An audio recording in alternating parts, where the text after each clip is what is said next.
Баршаңызға сәлем. Бүгін 2 сынып қазақ тілі 37 сабақ мәтін дегеніміз не? Бұл тақырыптан біз мәтін туралы білетін боламыз. Және де әңгімелеу мәтінін құрастырып жазамыз. Бірінші жаттығу оқы. Бірінші ұстазым Інжу апай алғашқы менің. Екінші мынау сынып бөлмесі. Айжан кітап оқығанды ұнатады.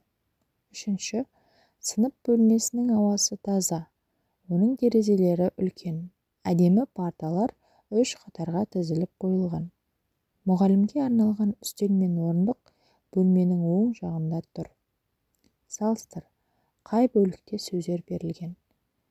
Бұл жерде бірінші бөлігінде, яғни ұстазым Інжу апай алғашқы менің деген 4 сөз берілген. Қандай сөйлемдер мазмұны жағынан байланыспаған? Екіншінде, яғни мынау сынып бөлмесі. Айжан кітап оқығанды ұнатады деп 2 сөйлемнің мазмұны бір-бірімен байланыспаған. Енді осы сөйлемдерді, яғни мәтінді дәптерге көшіріп жазамыз. Келесі ережеге мән берейік. Соңғы бөлікте мәтін берілген. Мәтін құрамындағы сөйлемдер мазмұны жағынан өзара байланысқан. Екінші жаттығу дәптермен жұмыс. Сұрақтарға жауап жаз.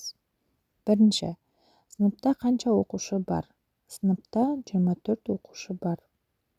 Екінші. Оның нешеуі ұл, нешеуі қыз бала? Оның 12-сі ұл, 12-сі қыз бала. Үшінші сұрақ. Сыныптастарың бір-бірімен тату ма? Иә, сыныптастар бір-бірімізбен татумыз. Осы жазған жауабың мәтін болып шықты ма? Мәтіннің не туралы? Мәтін мазмұнына сәйкес келетін тақырыпты таңда. Бұл жерде біздің сынып деген тақырып тура келеді. Үшінші жаттығу. Мәтін тақырыбына сәйкес келетін бөлікті тауып, оны түсініп оқы. Сабақ сөзі нені білдіреді? Сынып оқушылары сабақтан қалмайды. Олар білімқұмар балалар. Сабақ сөзі араб тілінен енген. Ол таңертең дегенді білдіреді. Сондықтан сабақ көбіне таңертең басталады. Бұл жерде мәтін тақырыбына сәйкес келетін бөлігі, яғни сабақ сөзі араб тілінен енген. Ол таңертең дегенді білдіреді. Сондықтан сабақ көбіне таңертең басталады деген бөлігі сәйкес келеді. Төртінші жаттығу.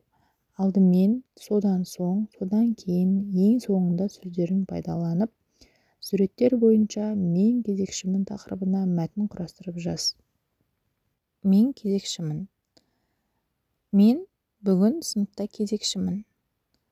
Алдымен сыныпқа кіремін.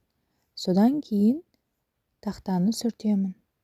Содан соң парталарды түсіремін. Ең соңында заттарымды шығарып, сабаққа дайындаламын. Енді берілген ережені оқып, ойымызға сақтап және де дәптерге жазып алайық. Мәтін мазмұны жағынан өзара байланысты 2 не одан да көп сөйлемнен құралады. Мәтін құрамындағы сөйлемдер ортақ тақырыппен бірігеді.